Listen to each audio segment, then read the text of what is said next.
Welcome to the Hyper Growth Zone podcast. This is your go-to resource for personal growth, mastering communication, and influencing and persuasion techniques that will help you unleash the full potential of yourself and others. Here is your host, Alex Morgan.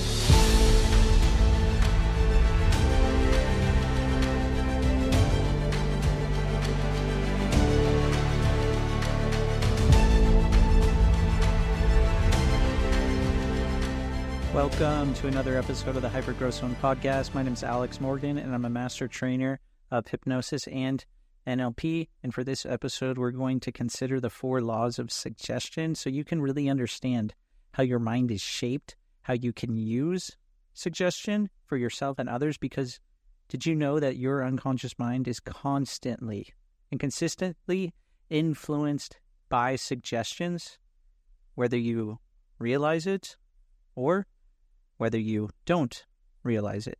So today, I'm going to go in depth about the 4 laws of suggestions and how this shapes how you think, how you feel, how you give suggestions, and how you can even start to protect yourself from suggestions that people give if you know this information. And this will lead to making better decisions. So think about that as you're listening. How can you use suggestions to think about and make better decisions? So what is suggestion? So I wrote a book, The Transformative Power of Suggestion. You can get that on Amazon. So the suggestion is the process of having influence on your thoughts, because I shared this in another episode. What happens is suggestions can lead all the way to your reality. Suggestions lead to thoughts. This is how powerful suggestions are. They start the whole chain of events and chain of things here. Suggestions lead to thoughts. Thoughts lead to emotions. Emotions leads to your focus, and your focus is your reality. So suggestions are how you process and make a process to influence thoughts, feelings, behaviors, habits through indirect or direct suggestion. There's many different kinds of suggestion. Go read my book, Transformative Power of Suggestion, if you want to learn how to really make these really, really good suggestions. Suggestions are happening all the time in advertising, through hypnosis. Hypnosis is great because when you know what you're doing, you can then use hypnosis with that altered state of trance, that resourceful state of hypnosis, to create the changes that you want to make. When you're interacting with people, think about it. How many beliefs do you have, or how many values do you have? Or why are you who you are? It's probably because of your environment, a lot of the people that you were around. And suggestions are also your self-talk. So your unconscious mind is way more susceptible to suggestions than you think. So let's get into the first law of suggestion. The first law is the law of concentrated attention. So what does this mean? This means that what you focus on expands. So the more you think about something, the more dominant it becomes in your unconscious mind. So what if someone told you, don't think of a pink elephant? What if someone told you, don't think of a blue tree? You can't stop picturing it, can you? What do you see? You see that pink elephant. You see that blue tree. So the more you focus on something and concentrate your attention on something, this expands. Now, I like this concentrated attention because a lot of people, they are not sure what hypnosis really is. So hypnosis really is focusing your attention on a specific thing that you want to get rid of, and then you focus your attention on something that you want to achieve. So even during the hypnosis induction, you may be staring at a spot on the wall with your eyes open. And as you stare at the wall with your eyes open, you can then do a hypnosis induction. So you're focusing your attention on something specific to get you to where you want to go. So it's really interesting that it's the content here. The content, the concentration that you're using, it's really helpful when you think about it to think of it like that. So the focus and the concentration is really, really big. So when you use really good suggestions, then you know that you can use these suggestions to create the reality that you want. So your focus, when you concentrate that attention, what you focus on is really going to expand, and it's going to be brought in to your reality. So that's the first one, the law of concentrated attention. And as you listen to these, I know you're an intelligent person, so see how these kind of go together, how they weave together, and how you're going to look at that. So consider that as you're listening to this as well, how you can use all of these together to use really good suggestions, because you may find as you listen to this and you see how these go together that you're going to see some wonderful things change over the next days, weeks, months, years, however long it is. So just consider that as you're listening as well. The second one, the law of reversed effort. So this is a funny one. So the harder you are trying to force something and you want it to happen so bad, the less likely it happens. Have you ever heard someone say, oh, I'm trying so hard to do this. I want to do this so bad. I can't wait to do it. And it's not happening because they're just trying. They're trying. So they're almost doing it out of lack. It's like you're trying to fall asleep. You're trying to fall asleep. And if you're trying to fall asleep, when you're trying, you're kind of almost doing the process of not doing it. So trying too hard to fall asleep, it's going to keep you awake. Whereas if you go on your bed, you say your pillow equals relaxation, you take some nice deep breaths, your bed equals relaxation, and you let go, then yes, you fall asleep. You're not reversing any effort on it. So if you can practice mindfulness and letting go, then rather obsessing over the outcome, you can build desire about an outcome. However, that desire needs to be clear. You need to have clarity. If different things are mixed together in there, then you're probably going to have the law of reversed effort. So think about that. The harder you try to force something, the less likely it happens. So that's the second one. And like I said, notice, how does that kind of go with the first one? What you focus on expands. So if you're trying to do something and you're trying, and it's not happening, it's almost like you're trying to do something that's not working, and your focus is expanding that not working. So let go, accept things for what they are, and be, and flow. And when you focus on that, something else can expand. So do you see how these are kind of going together here? So the third one, the law of dominant effect. So what does this mean? This means that the strongest emotion or the most prevalent belief is going to override beliefs, emotions that aren't as strong. So have you ever met someone and you think you have a really good idea, and no matter what the idea is, that person will tell you, oh, that'll never work. That's never worked for me. I don't believe that. Are you sure you want to take that risk? Why would you want to do that? So their dominant thought is a belief of lack. So they have a dominant effect of going in the direction that they don't want to go. Or what if a person is not accepting themselves for what they want to do? Then they're not going to achieve what they want to do. So think about your strong emotions. What emotions do you want that are really, really resourceful and helpful, beneficial, and really natural for you to feel? Maybe you want to just look through a lens of joy for a day. Maybe you want to look at everything with a lens of love, of confidence, of calmness, peace, relaxation. So if that emotion is stronger, then you're going to get more of that. And the more you sit in positive emotions and you sink into positive emotions, guess what? Those negative emotions are going to go away. So this, of course, it has to do with the law of concentrated attention.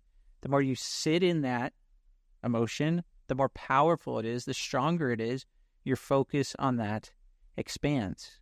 And that also goes with the law of reversed effort. Because remember, in the law of reversed effort, if you just let go and you're not forcing, those things happen. So you just let go. you sit into that strong, positive, resourceful emotion, that beneficial emotion. And guess what? That's going to expand. And that's the easiest way to achieve things, is focus on what you want and have a really good emotion to go along with that. So the better emotion, the stronger the emotion, the more powerful, positive emotion that you have with that, then you're going to really achieve what you want to achieve. Fourth one, the law of subconscious activity. So your unconscious mind, it takes every suggestion as true, especially when you're in that relaxed, resourceful state of hypnosis, that altered state. It's going to accept or reject the suggestions based on your morals growing up, your past programming, all of these things. So the power of hypnosis, you can really use this to start to shape your behavior and use that unconscious mind to take suggestions as true. So why does your unconscious mind take suggestions as true? Because your unconscious mind, I don't know if you knew this or not, your unconscious mind, it doesn't know the difference between what is real and imagined. Now, if your unconscious mind doesn't know the difference between what is real and imagined, what do you think you should feed your mind with? What type of suggestions do you think your unconscious mind wants to hear?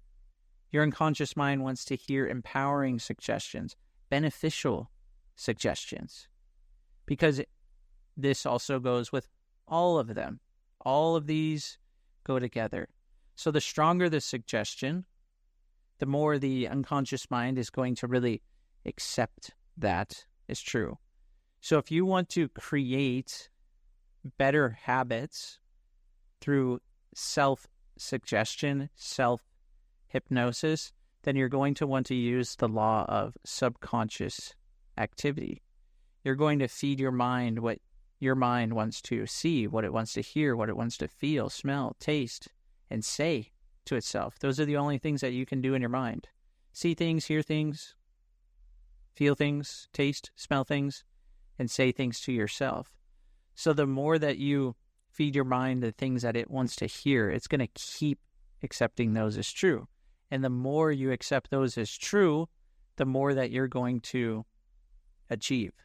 So you can use all of these laws of suggestion to your advantage through self-hypnosis, through using suggestions to yourself. And like I said, if you want to know how to make really good suggestions, you can read my book, The Transformative Power of Hypnosis.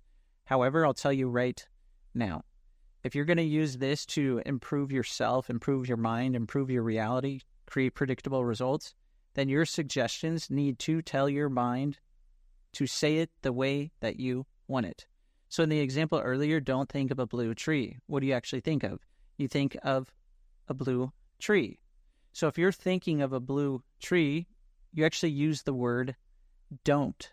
So you need to say it the way you want it. What if you want to see lots of money? You don't want to say, I only want to see this amount of money and I don't want to see something else. You want to say exactly what you want to see. You want to say the amount. You want to say how you want to feel. You want to say what you want to hear. So say it the way you want it. You can use I am, I have. It helps that suggestion be about you. I have so much success because I know the laws of suggestion. This is a good suggestion because you know the laws of suggestion, because you're listening to this now, and I'm sure you're taking it in because you are an intelligent person. So with that suggestion, you're more likely to accept it. So that's how you can really use it for self-improvement. You can also use these in business and in sales. You can think about this. If you want someone to buy something from you, if you want to kind of shape their behavior, then you're going to need to find their problem and make them consciously aware of it and allow that to expand so it seems bad enough that they have to make a change. So if you can have them focus on their problem, use the law of concentrated attention, they focus on that, and it expands, then you can use the law of dominant effect to put in the powerful emotions that they want instead and to show that as the benefit of what you offer. How amazing would that be? It's almost like you kind of bring them down. They're going down this little path. They go in this little rut, and then all of a sudden, once they have that positive emotion, then it's probably a better time to ask for the sale, don't you think? And you can also use this in everyday reality. So you need to be aware and protect yourself from any negative suggestions. And you need to choose to be around people, create an environment of people that have good suggestions, who push you, who help you, who are kind, who are intelligent, who are all these wonderful things that you want to be, who are successful. So create an environment where there's not any negative influences. There's not any negative suggestions. So think about it. How are you now going to use these 4 laws of suggestions? You know how they go together. I gave some examples now of how you can use them in improving yourself, how you could use them in sales, how you can use them in your everyday reality. So consider how you want to use these laws of suggestions. And an easy way to practice this and an easy way to master this is go out and observe. Notice what people are saying. You don't always have to be the one giving a suggestion. However, notice what people say to themselves or to other people. Are they suggesting something good? Are they suggesting something to put their focus on that's going to help them? Or are they suggesting something that's going to put their focus on something that's going to create the reality that they don't want? That's a good time to get really curious and ask them, why are you suggesting that to yourself? And you can show them what to suggest instead and how they can feel something instead. So when you're in conversations, think of these laws of suggestions and think, how is it going? And what do you want to do instead now that you know these laws of suggestion? So thanks so much for listening. If you haven't already, go ahead and share this with someone who will benefit. The more people that listen to this podcast, we're going to get everyone suggesting some wonderful things to themselves, I think. And I know that you think that too because you are an intelligent person. So thanks so much for listening. Rate the podcast if you haven't already wherever you are listening, and I hope to see you on the next episode.